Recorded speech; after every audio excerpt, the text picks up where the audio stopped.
Hello Dan, thank you for joining me for this end of season review interview. First off, how are you doing today? Yeah, hot. At the time recording is you're welcome. At the time recording is a very hot day at the moment.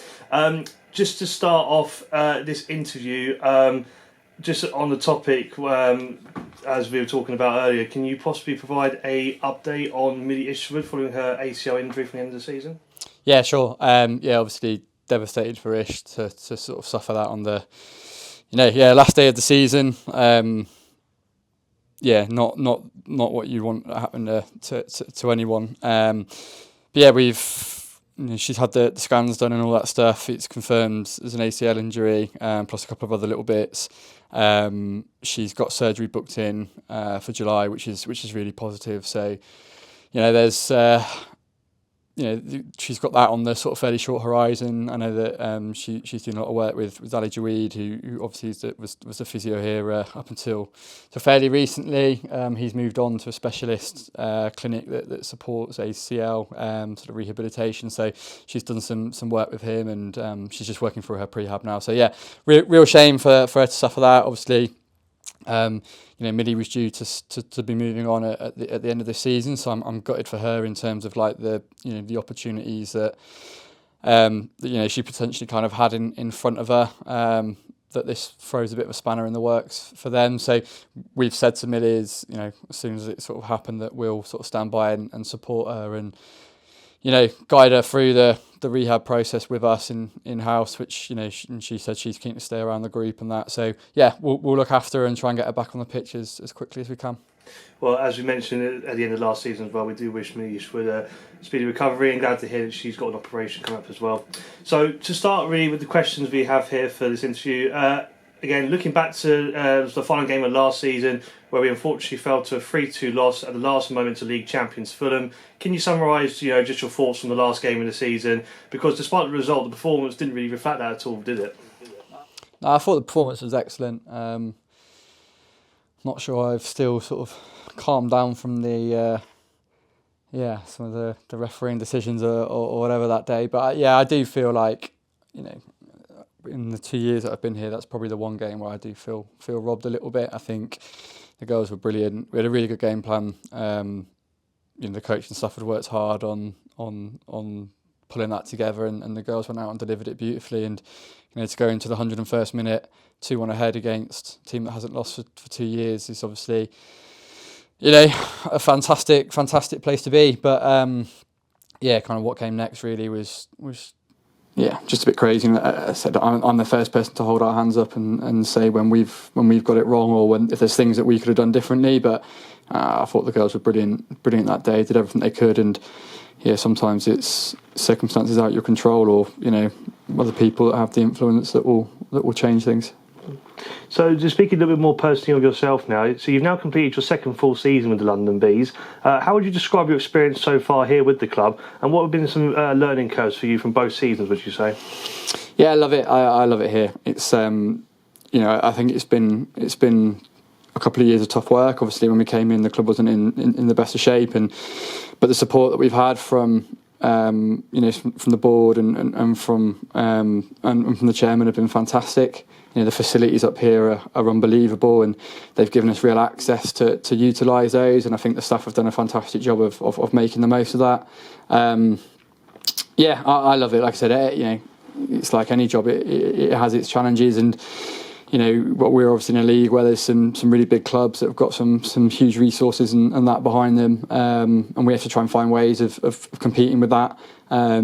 That's but that's ultimately what I suppose what our job is about, and that's what keeps us developing as coaches and coaching staff, is that we've got to continue to innovate and find ways of how we're going to overcome the opposition that we face and the other teams in the league. I think learning experience. I think there's been it's been a different environment in terms of me coming into where I was at the last club. Lots more infrastructure and things like that. So I think a big thing for me is been learning about how to make the most of that and get the best out of what we do have here. And as I say, I think the support from the club's been fantastic over the last couple of years, and hopefully we'll continue to be moving forward, as I think we're in a really good spot now. So just wanted to bring up some stats from last season. So to start with, for the first half of the season, your first 10 league games, you picked up 6 wins, 1 draw and 3 defeats. And during that time, you scored 27 goals and only conceded 13. What do you make of those stats when you look back at it from the midway point of the season? I think disappointed with the number of losses for sure. I think we've always been a potent team, and like the way that we play, we create loads of chances and we do score lots of goals. I still think we could score more. I think if you look back throughout the course of the season, there's been a lot of chances that we've left on the table, and big moments in games. I look at the Norwich game up at the Nest where we had a couple of fantastic opportunities. And we don't take them, and then they take theirs, and the game looks really different on sort of paper than what it felt like in over the course of the 90 minutes. I thought the first couple of games were decent. We got off to a good start. We were at the right end of the table where we wanted to be. But I think there's a couple of sloppy results in there that have ultimately sort of cost us as we've got later through the season. So just speaking on that, for the second half of the season, in the remaining 12 league games, there was 28 goals scored, so roughly similar to the first half. This time, 19 conceded with 6 wins, 2 draws and 4 defeats. So how do you compare that really to the first half of the season, and do you feel the performance has shifted at all? I think the second half of the season, or as we got around that Christmas period, was tough for us in the sense that we suffered with injuries a lot this year. I thought, our first season here, we got quite lucky on the injury front, and that, that's a great place to be when you get those kind of seasons in football. You've got to make the most of them, and it allowed us continuity and to develop and the things that we wanted to do, and I think that sort of probably showed in in the results that we kind of had and how that first season went. And then last year I think we got into that Christmas period, we suddenly had a real backlog of games at times. We played at one point 4 in 12 days, which was crazy. And then we had the FA Cup game against Liverpool, and then we went on and played on QPR and Chatham within 7 days of each other. And so things like that I don't think massively helped us with quite a thin squad in terms of the injury list that we had at the time. But again, that's just football, and that's the way it goes. We got really lucky in our first year and not so lucky this year. I said it. I think I said it when we spoke after one of the games last season. We have to look at ourselves as a staff group as well, and are we doing everything that we can to make sure that we're preventing as much as possible and looking after the players as best as possible. And I'm lucky that we've got really talented people in the staff group that are here that work really, really hard. We've got a couple of ideas that we're going to bring in for next season. That again have been led off their initiative, which I think is super positive, and hopefully they'll make a real positive impact.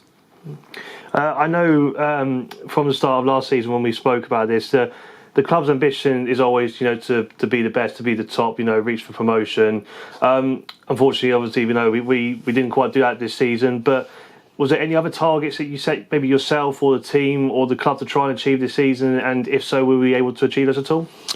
I think for this year, obviously, I said we came in 2 years ago. First year was just about building the foundations and kind of getting things sorted out here that we needed to. This year for us really was about then how do we kind of build on that. The reality is with teams like Fulham and Norwich in the division this year, with the resources and the capacity that those guys have, it was always going to be a tough ask for someone like us to sort of compete with them necessarily this year.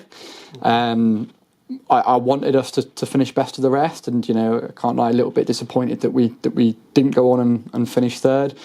But we're surrounded by top quality teams. Chatham are a great outfit. QPR are a top side. Actonians have had a fantastic season, and obviously finished in fifth in the end. So it's a competitive league, and whilst like I said, I'd have loved to have been to have picked up that third place and kind of been best of the rest. I think it's been a super positive season in terms of there's a number of markers that we'd kind of identified away from the results that we wanted to see progress in, and we felt that if we progressed in those areas, it would lead us into a position now in the summer where we've had 2 years of kind of getting things where we want them to be, that I think next year we've probably got a realistic opportunity of being up there and being contenders and going and trying to fight for a league title. Well, again, just focusing on last season, I just want to bring up some memorable moments from last season. So, last season, there's probably obviously one big one that comes to mind, but there's one that I wanted to bring up, which was the FA Cup tie away to Dartford last season, when your team came out 3-2 victorious in extra time. That saw us face Liverpool in the next round of the Cup. Before we go on to the Liverpool game, but with Dartford, probably one of the most entertaining games of football we've seen as a club. I mean, for myself personally, it was such a joy to watch in the sense of a football fan. But for you personally, looking back, what can you remember from that day? And is there anything like you can take away that maybe that you learned from, or just from the experience in general? Yeah, stressful day that was, but no, unbelievable day. Like, nerves were high. Obviously, Dartford are a really good side, and they're coming up. They've deservedly won a promotion this year. They've had a couple of seasons where they've been fantastic, and you know the sad thing about the women's football pyramid is the lack of opportunity for promotions and stuff. I think does hold people back, and Dartford are a team that should have been in this division, you know, at least a couple of seasons ago, really. So I'm glad that they're, you know, for their sake and the hard work that they've put in, you know, that they're where they deserve to be now for next season. You know, whenever you go down there or whenever you face them, it's always going to be a battle and an attritional game. And I thought we started brilliantly, and obviously got the early goal after the first minute. And I thought first 20 minutes we were in real control and showed our quality. Then obviously you get the red card, that changes things a little bit. But again, to be fair, you know, throughout the game, I felt we had decent control of it, especially like, again, 10 versus 11. It didn't feel sort of a massive imbalance in the game per se. But they've got quality in the team, and you know, the fight and spirit that they kind of have brought it obviously back to level. But then I just think the mentality from us, from the players in particular that day was unbelievable. Again, you know, we were in a difficult spot in terms of availability with the squad and players carrying injuries and that kind of things. We were real sort of bare bones in terms of the number of fit players we actually had at that moment. So for them then to go, you know, with 10 and go for 120 minutes and keep fighting and keep battling, and you know, Bree's winner as well, obviously, you know, former player there, and it was just a real special day. And like you said, just a great occasion and a great advert, I think, for women's football at this level. You know, two good teams, two committed teams going at it and producing a real classic. Well, because of that, for that win, we probably had the biggest game as well this club has seen in recent years at this ground. You took charge, and for yourself as well, you took charge against WSL side Liverpool here at the Hive Stadium in front of a record-breaking crowd of just under 1,000 spectators. Just talk us through that day for you as well. Like, would you say that was one of, if not your biggest achievement as a head coach so far? Yeah, I think, like, obviously on a personal level, yeah, a special day for sure. You know, to go up against an outfit like that, and those are kind of memories that I suppose will kind of live with you as you go through your career. So yeah, a great day for me personally. But you know, it wasn't necessarily about me; it was more about the club, and I felt the girls really earned that and deserved it. You know, like I said, in the 2 years we've been here, we've hit the fourth round of the FA Cup in both seasons, which I think is a massive achievement. And to get that tie was a real reward for all the hard work and the graft that the players put in, but also like the staff around them as well. They deserve that moment and they deserve that day. And I said to them at the time, like, you know, in 40 years' time or whatever, you'll be able to, you know, tell your grandkids that you went and played against Liverpool, against those international players, or that you were in the opposite dugout and we had to go and try and find a way of, you know, holding our own against them. And I think those are the kind of memories that that football can give you that I think are special. You know, there's 99% of it is a real slog. It's hard work. It's long hours. You know, the work that goes into it is a huge amount for ultimately really small special moments, whether that's winning a league or getting an opportunity like we had that day.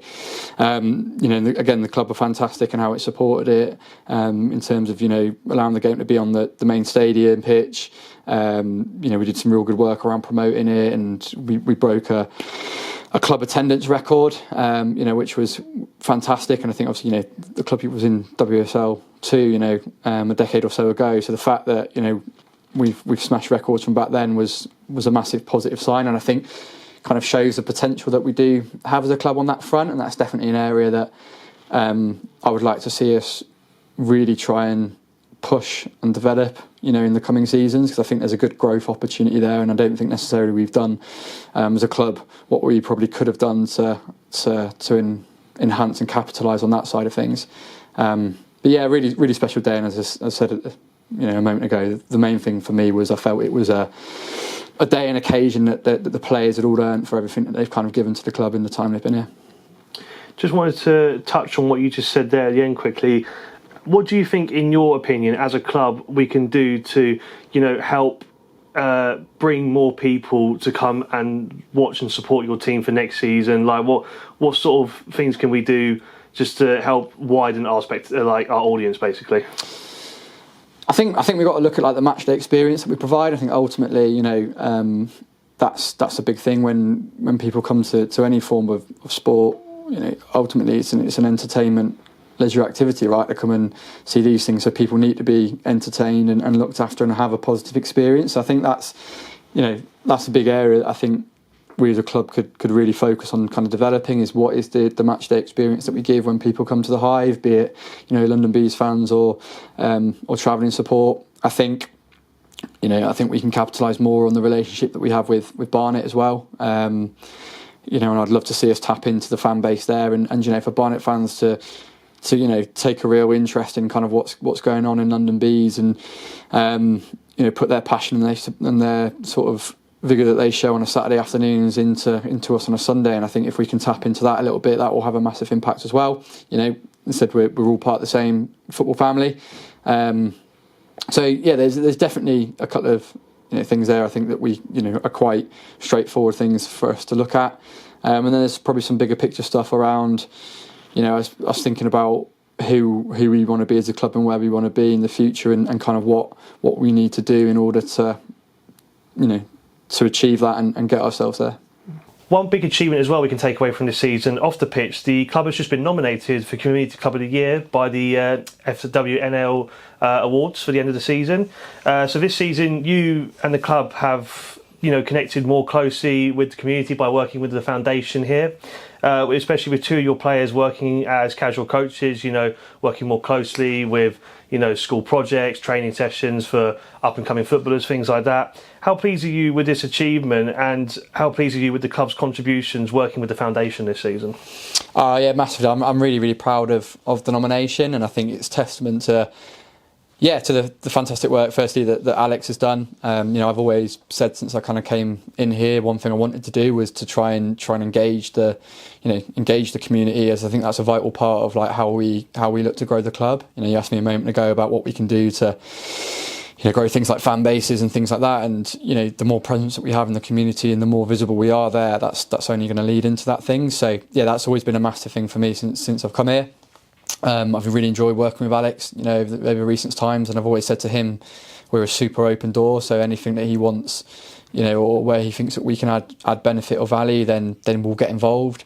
Again, the players have been brilliant in terms of throwing themselves into things and getting out there. Obviously, Franny and Thea now, obviously working for the foundation as well is brilliant. So having that tie and that link, so yeah, super proud moment for me, because I think it's more for me.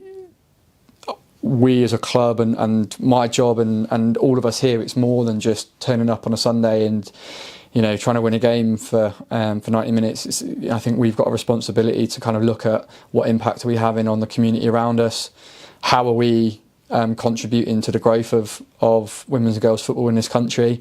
And yeah, I said one of my I've always been really open about this. One of my aims when I first took the role here was to try and get London Bees back to to a place where they're respected as a key driver within women's football in this country, as they were when they were a founding member of WSL2. And I think things like this are testament to kind of where we're going kind of on that journey. So yeah, really, really proud of that nomination, and massive credit to Alex and all those involved in the foundation side of things for the amazing work that they've done on that. So we're just going to move on now to looking ahead to pre-season and a new campaign coming up.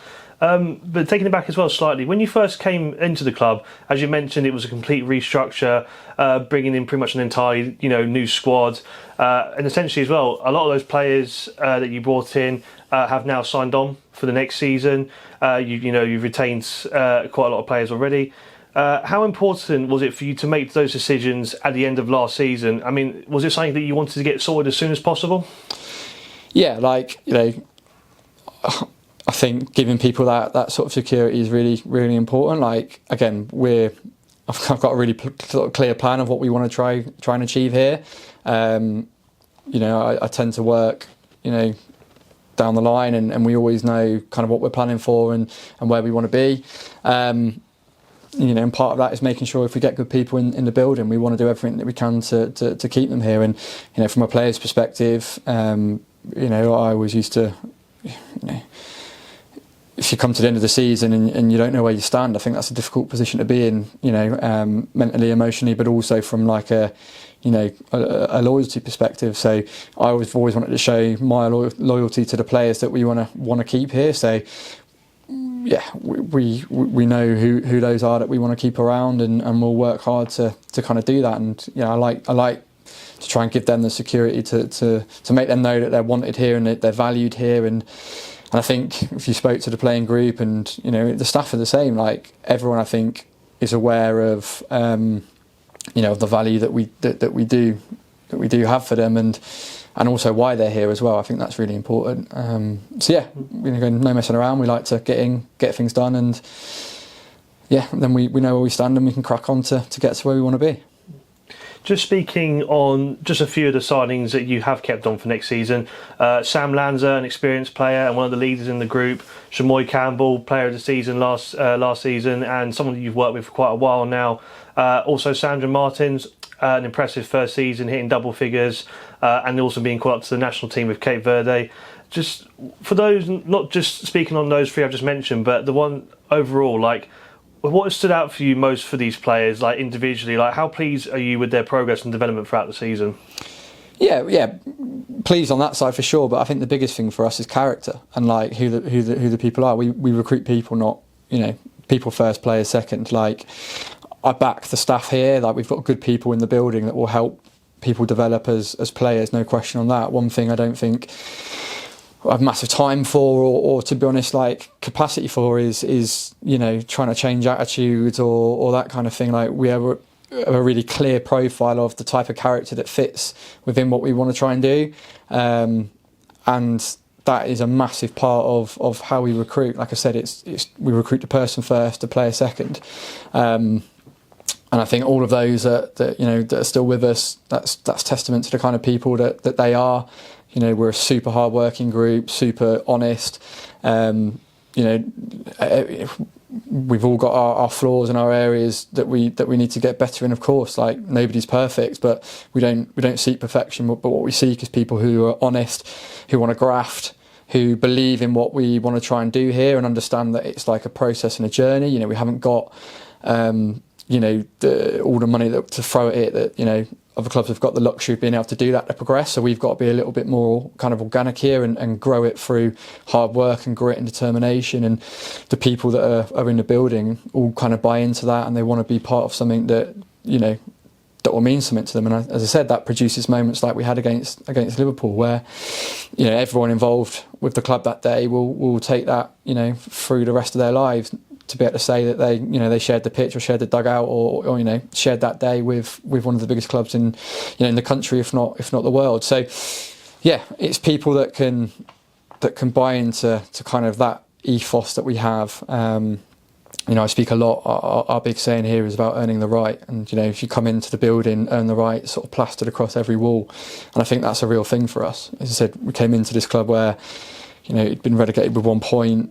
Hadn't won a game for 497 days, and what we expect investment, we expect people to back us, we want people to support us, and the owner to put his money behind us. We've got to go out and earn that and deserve it, and that's kind of like the mentality and the ethos that we started with and that we've continued to build with. And if you dig down to the core of where we are today, it's absolutely at the heart of it. Everything that we do is about earning the right, whether that's earning the right to play the way we want to play on a Sunday, or if it's us going to the club and asking for a little bit more support in these areas. My first question to the staff or to the players or whatever is like, okay, what have we done to earn that right to go and ask that question? And I do think over the last couple of years there's been a huge positive turnaround here, and I think we've the club have been fantastic in continuing to evolve and develop the support they're providing us, and I do think that we've earned the right to be afforded that as well, and hopefully that will continue as we move on in this journey. So just speaking on the players we've retained, but looking as well next season, a few key players will be leaving the club and moving on for their next journey. Amy Dunn being a key player who should be doing on her next journey, but not to mention as well in terms of staff, your brother James McKimm, who's been serving alongside you as goalkeeper coach and interim assistant head coach for a while now. Just how proud are you of their contributions to not just the team, but to yourself and to the club? I thought you were going to ask me how pleased am I to get rid of James. But no, I think, look, firstly, with regards to Amy, she's been a brilliant servant to the club in the time that she's been here. She was an absolute pain in the backside when I came up against her in previous years where she was at Ashford, and when I came here, she was like the first name that we kind of wanted to kind of get in. She came in, club captain, and a lot of the success that we've seen over the last couple of years in terms of like the change of everything here and the direction that we've turned the things around to be going in. I think a lot of that's come from her drive. On a personal level, she's been a massive support to me in helping get our ideas across to the group, get the buy-in from everyone, and a real sort of glue within the whole group here. I wish her a really nice time on her travels around Asia. She said she'll be supporting us and following us from afar, and I've gave her the task of trying to recruit at least one Bees fan in every country that she visits. So over 10 months, who knows, we might fill that stand by the end of the season. But she's been brilliant, and I wish her all the best for the future and whatever she goes on to do. And then, James, when I first took over at London Seawood, and I was the only member of staff there, I quickly sort of roped him in to sort of help me out. And 5 years later, we find ourselves here, and I've loved every minute of the journey with him. I think it's something special to do that alongside a brother as well. It's definitely brought us a lot closer.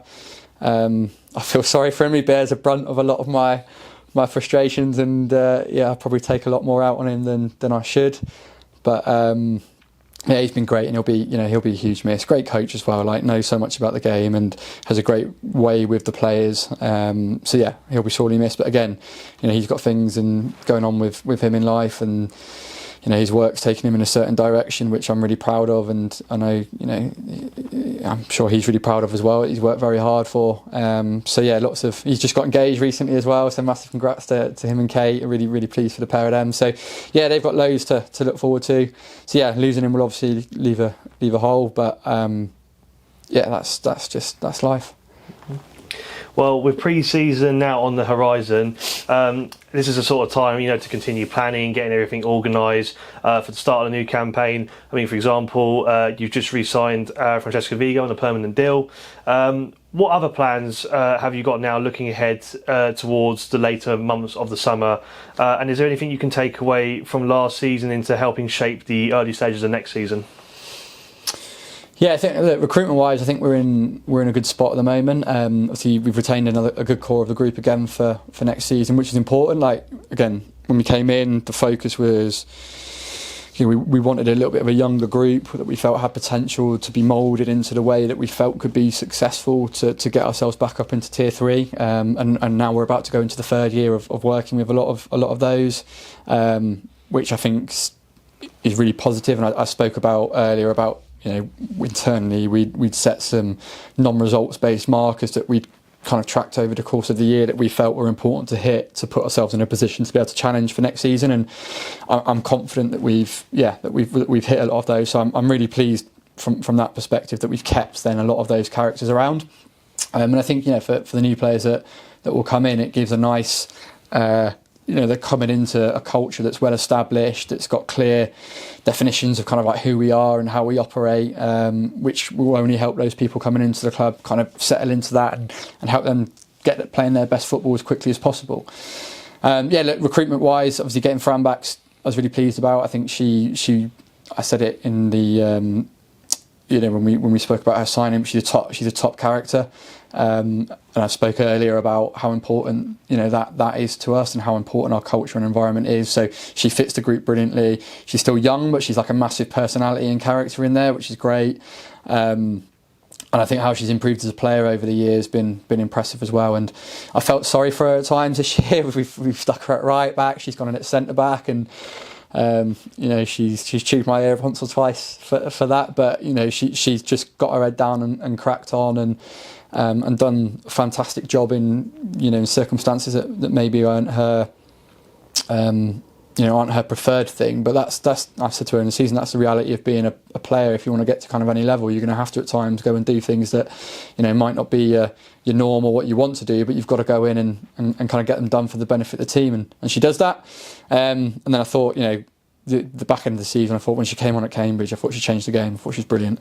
And then the Fulham game as well, again playing out of position, but did a sterling job there. So yeah, really, really proud of Fran and really pleased to have her back. She's got a big year ahead of her and lots of work to do still, but she's a good kid in the sense that like her feet are on the ground and she knows her strengths, but knows her limitations and understands that she's got a lot of development still to come, and she's not rushing or she doesn't.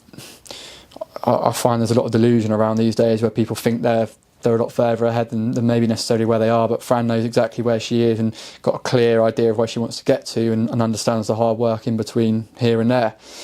And then outside of that, we've been, we're in a lucky position now, I suppose, where, like I said, I'm really happy with the core of the squad and where we're at, and I think we just need to add 3 or 4 new faces that will bring a little bit of quality to take us from what I believe is a good tier 4 side at the moment into a team that can be a challenger and be a title contender for next season, because that's where we want to be. Obviously the recruitment part of that's going to be key. The club have increased the backing going into next season that they've given us, which is absolutely fantastic and will make a real difference to what we can do from a recruitment perspective. So, huge thank you to Corey Natasha and the chairman as well for the support that they've committed into next season and wanting to continue to grow on the good work that we've done over the first couple of years. So we'll have some exciting news to come in the next couple of weeks. Watch this space. So I now just want to move on to the portion of the interview where we opened up a forum for some fans to. This could be dangerous. to submit some questions for you, and to put their voice out there a little bit. So the first one I have for you is here: with the likes of Fulham and Norwich both out of the way and out of the league now, how do you identify a way to push through next season, and who do you feel are likely to be the main challengers in the next campaign for you and your team? Good question. At this level of the game, like fundamentally money talks, and when you've got big hitters in there, like we've had this season, it's the results and the table this year doesn't lie. Those two are in a bit of a league of their own. I think it's a real open field this year. That said, there's clubs coming in that have QPR are making huge investments. I think Actonians will be strong this year, obviously the takeover and the things that are going on and happening around them as a club. But then you've got teams like Cambridge with Ethan going in there, who's a really good coach, and they've got good potential. MK Dons, Dulwich, like the league's packed with real quality, and it's going to be so open. And then Chatham with their fantastic cup run that they had this year again, and the revenue that generates, and the ability that they have to kind of recruit, they'll be super strong and up there. So it's going to be wide open, I think. And that makes it, I think it makes it, from a spectator's perspective, super interesting, right? Because I think there's one of 6 or 7 teams that, I think, there's probably 3 or 4 that you look at and go, you'd expect them to be up there. But as I said, there's probably another 3 or 4 under that I think if they get their recruitment right in the summer, could be real surprise packages. So it's super open, and in a way that's that's great, but then it makes it I suppose different from a planning perspective. I think coming in traditionally at this level, there's always 1 or 2 teams that have either financially kind of out of everyone else's league or whatever, and you kind of know that it's going to be they're probably the ones to beat. Whereas this season, or this coming season, it's going to be a real, or has the potential to be a real open field. So moving on to the next question. For this one's about more for yourself personally. So who's been your managerial inspirations, and how do you motivate yourself before a game?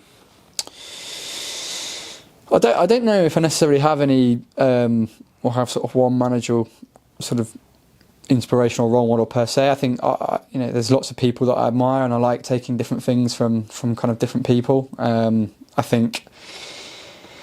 Yeah, that's a difficult question. Like I said, I don't think there's one person that I could say, oh yeah, kind of absolutely. But there's loads of people. I think Keith Andrews is someone at the moment, who I really, really admire. Kind of the work that he's done at Brentford and the way that he kind of carries and conducts himself. There's lots of people across different levels of the game that I've come across and been like, super impressed with about, how they operate. And I think for me, it's just trying to.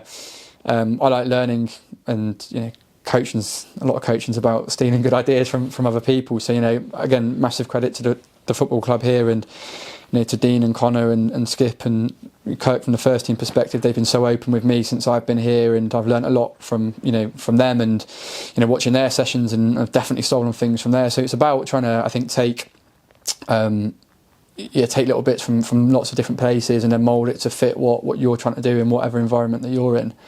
And then what was the second part of that question? How do you motivate yourself before a game? How do I motivate myself? I think, listen, if you need to motivate yourself before a game, I think you're in the wrong business. That happens naturally. I want to win, fundamentally. So, yeah, I think the day that I have to think about motivating myself will be the day that I hand in my resignation. Oh, okay, that's really interesting to hear.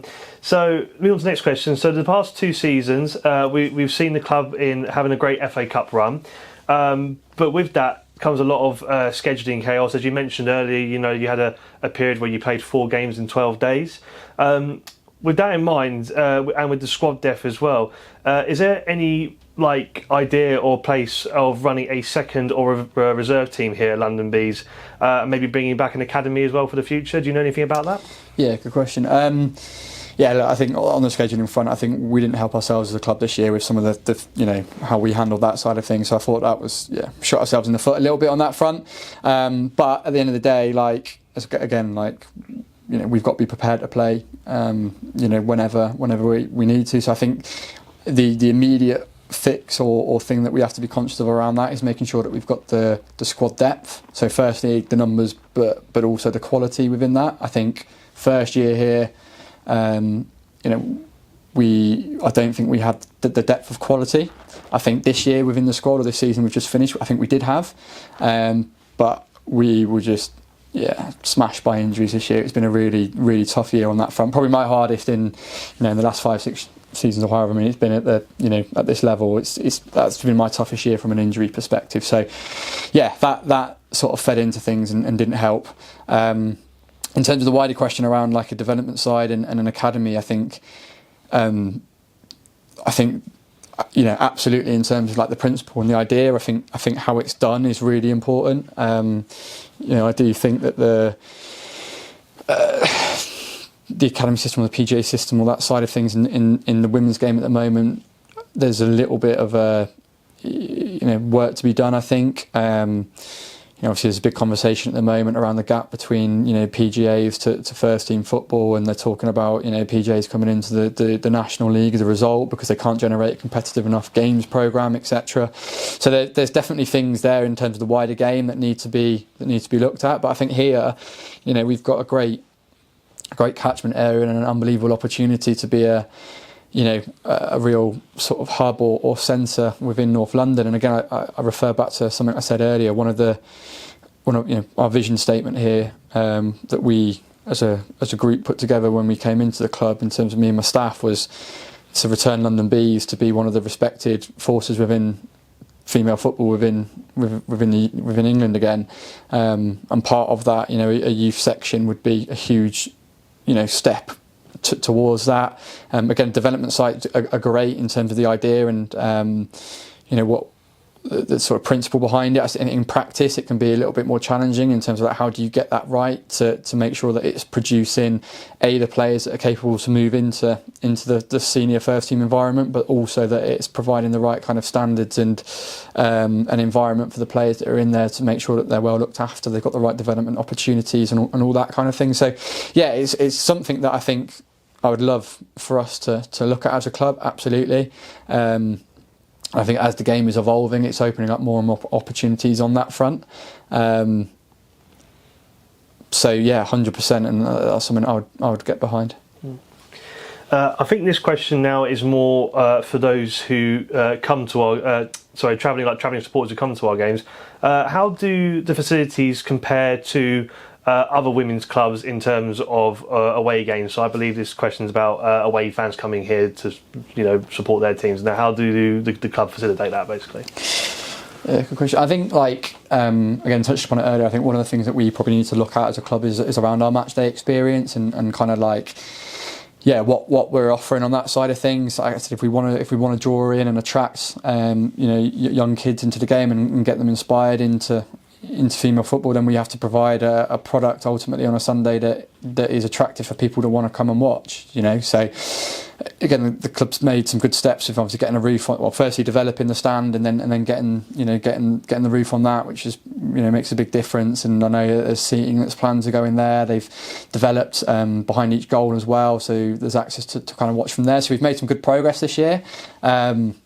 On that side of things, but yeah, I can't lie, I'd love to see the bar was packed on a match day, and create a bit more of an atmosphere and a feeling around the place. Absolutely. But I think firstly that comes from what we produce on the pitch, and I was having a conversation around the support and the attendances with someone the other day, and I kind of saying when I first rocked up here, there was, I would get 40 people maybe, and most of those were people's parents that were bringing them, or people's lifts, right? And then this season we're finishing it, and we've got we're getting big crowds in, and we've got proper following away now, which is great. We've got our Bees Ultras that are there every game as well, and I want us to generate more of that, going into next year as well. And I think a big part of that is what are we doing here at the club that is attractive and incentivising people to come down, and then that transitions to people when they, away fans when they come here. We want them to have a positive experience. We're lucky we've got fantastic facilities here and everything's on site. So there's no excuse for us not to be able to put on a really positive match day. I think in general something across our league, the match day experience and that kind of things. How good is it compared to other football experiences you can get? Probably a lot of room for improvement in general across that at this level. And I'd love to see us be a real leader and a pioneer in that, like we've been with the community side this year. This question as well, I think it touches a little bit more on what you've just been saying there. So the Hive is an excellent facility for both Barnet and London Bees within the local community. But with London Bees having a slight lack of identity, do you feel or think more of a promotion of your home games around the Hive would help in terms of, I believe, attendances, maybe even having ticket posters, things like that around the Hive? Do you reckon that will help at all? Yeah, 100%. Obviously, the more that we can put out there, the more visible we are, then in theory, the more people that will hear about us, know about us, and might take an interest, right? So, no doubt on that. I think that point about identity is an interesting one, because I think that's part. We have to create that. Again, I talk about earn the right. We have to go and generate an identity and create something that people want to be part of, and a part of that comes on the football pitch, in the sense that we've got to be competitive first and foremost. No one's going to come and watch a losing team. And I think we've made good progress on that in the 2 years since we've been here. And I said delivering days like we had at Liverpool, bringing WSL teams back to the Hive for the first time in 10 years, and things like that are all positive steps along that journey. But yeah, we have to provide the products on the pitch first and foremost, and then we have to provide a good match day experience for people coming in and watching, so that they want to come back, and people want to come to the Hive, to the B Stadium on a Sunday, to have a good experience and watch good football. And yeah, obviously the more promotion we can do around that, the better. So yeah, if you want to give me more, 100%, I'll take it.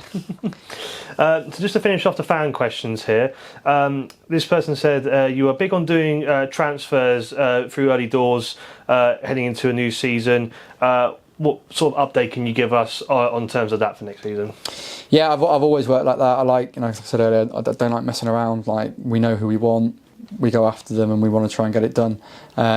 So yeah, that's how we operate. It also just means that everyone's knows exactly what we're going to look like when we're coming back in. In terms of updates, obviously, like Franny coming in is obviously the first of those. We've got a couple of announcements to come in the coming days and a couple of weeks, which I think people can be excited about and look forward to. I'm feeling happy with kind of where we're at the moment on that front. Like I said, we know what we feel we're missing at the moment, and we've identified the people that we think can add and bring that. So yeah, lots of conversations kind of to be had, and I'm confident. We're not in a position where we're looking to bring in huge numbers. Like I said, it's just a couple of specific things that we feel we're short on at the moment that we need to add. Yeah, we know, or we think we know the people that can bring those in. So yeah, as I sort of said earlier, watch this space over the next 3-4 weeks. Well, so just to finish off here, back to one last question from myself.